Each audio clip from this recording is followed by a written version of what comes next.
Welcome to my channel. I'm going to be sharing some random tricks I came up with on my own.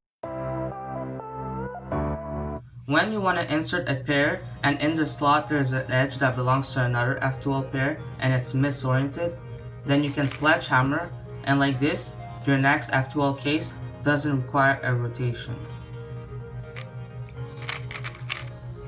If you want to do a sledgehammer in the back, then you don't need to rotate to do this. Instead, from here you can do a wide move and then this finger trick. For T-perm, the AUF could be a little tricky to execute.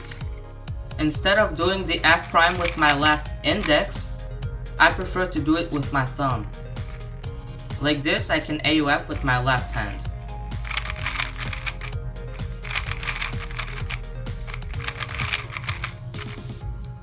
I used to be confused with the Z-perm AUF, but now I just know it's gonna be the opposites of the headlights. So here it's green, so that means that when I'm done, my algorithm is gonna be blue. So I need to AUF to the right.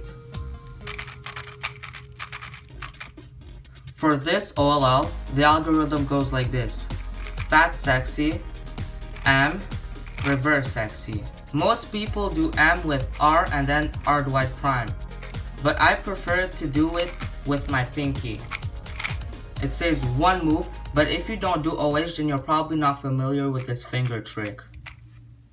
If you have this case with the matching horizontally, then the standard algorithm is going to solve the corners. You want to make sure that there's no bar with matching colors in the front, because if you keep it in the front, then you might get a Z-perm. But if you put it in the back, and there's no bar in the front, then you could either get a H-perm, U-perm, or a PLL skip. Here's a bonus trick. It's probably the most important one of them all, but you gotta keep it quiet because it's top secret. Let's say you finished your cross, but it's misaligned.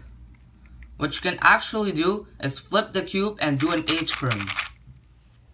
Wow! Anyway, thank you for watching. I hope you enjoyed the video and maybe start using some of my tricks. Wait, what? Forgot what? Where's my script?